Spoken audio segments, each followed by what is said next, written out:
तो हेलो दोस्तों, स्वागत है आप सभी का फैक्ट्स विद अमित पाठक में। योगी सरकार लगातार कुछ न कुछ नए फैसले लेते रहते हैं। बीते 24 घंटे में सीएम योगी ने 3 बड़े फैसले लिए हैं। जानिए यूपी की राजनीति पर क्या पड़ेगा असर। अगर आप उत्तर प्रदेश के हैं तो जरा इस बात को आप ध्यान से समझें, क्योंकि बीते 24 घंटे में योगी सरकार के ये 3 बड़े फैसले अहम साबित होने वाले हैं। तो जानेंगे इस वीडियो में, पूरा अपडेट बने रहिएगा अंत तक। चलिए शुरू करते हैं। तो उत्तर प्रदेश में योगी आदित्यनाथ सरकार के 3 बड़े निर्णय और एक कार्य इस समय सुर्खियों में है। योगी सरकार ने मस्जिदों में अजान के बजने वाली लाउड स्पीकर की आवाज परिसर तक ही सीमित करने का आदेश दिया है। हालांकि ये मंदिर के लिए भी होगा। इसके अलावा सरकारी कर्मचारियों को कोरोना संक्रमण होने की स्थिति में 1 महीने का अवकाश देने की घोषणा की गई है। साथ ही सभी प्रशासनिक व्यवस्था लगने वाले अधिकारियों की छुट्टी 3 मई तक के लिए स्थगित कर दी गई है।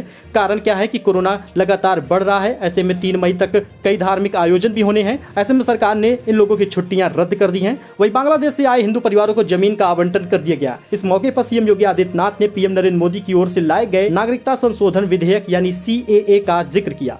इसमें साफ हो गया है कि योगी आदित्यनाथ 2024 में होने वाले लोकसभा चुनाव के लिए कितने तैयार हैं। तो वही बता दें फैसला कौन सा है। पहला फैसला है अजान विवाद के बीच सीएम योगी के बड़े फैसले पर बढ़ी है हलचल। देश भर में अजान विवाद इस समय काफी तूल पकड़ रहा है। खासकर महाराष्ट्र में शिवसेना और महाराष्ट्र नवनिर्माण सेना के बीच माहौल गरमाया हुआ है। राज ठाकरे सीधे महाराष्ट्र के उद्धव ठाकरे सरकार को चुनौती देते दिख रहे हैं। उद्धव ठाकरे इस समय महाविकास आघाड़ी सरकार का नेतृत्व कर रहे हैं, इसलिए वे अजान और हनुमान चालीसा विवाद के बीच का रास्ता निकालने की कोशिश में हैं। वहीं यूपी के सीएम योगी आदित्यनाथ सीधा आदेश दे दिया है।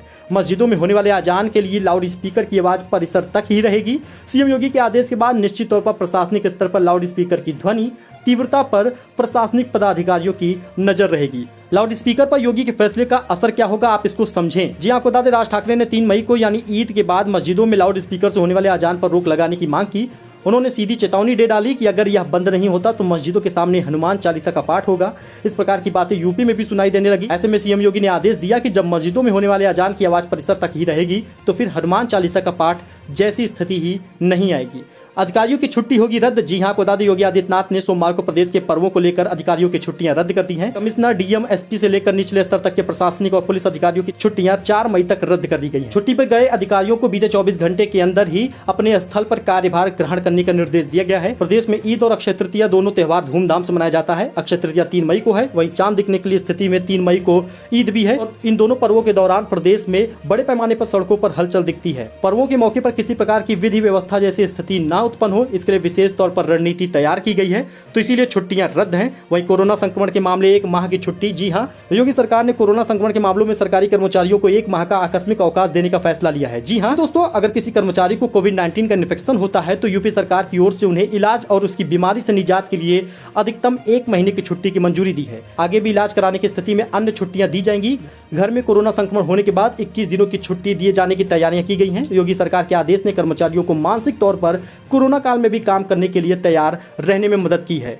तो उसके साथ ही बांग्लादेशी हिंदुओं पर जमीन पट्टा का वितरण हुआ है। जी हां, 52 साल से पूर्वी पाकिस्तान यानी वर्तमान में बांग्लादेश से विस्थापित होकर आए हिंदू परिवारों को पुनर्वास के लिए जमीन पट्टों का वितरण किया गया। 1970 में हिंदू परिवार बांग्लादेश से उत्तर प्रदेश आए थे। ऐसे 63 हिंदू परिवारों को जमीन का पट्टा लेकर उनके दशकों की प्रतीक्षा को समाप्त किया गया। कानपुर देहात के रसूलाबाद में रहने वाले इन परिवारों के पुनर्वासन की व्यवस्था योगी सरकार की ओर से की गई है। हर एक परिवार को खेती के लिए 2 एकड़ और घर बनाने के लिए 200 वर्ग मीटर जमीन आवंटित की गई है। तो दोस्तों, ये कुछ अहम फैसले थे जो योगी सरकार ने लिए हैं। आई होप आपको ये पसंद आए होंगे। ऐसी ही जानकारी के लिए आप हमारे साथ जुड़े, चैनल को सब्सक्राइब करें और साथ ही आपका योगी सरकार के इन फैसलों पर क्या है मानना, कमेंट करके जरूर बताएं। तब तक के लिए धन्यवाद।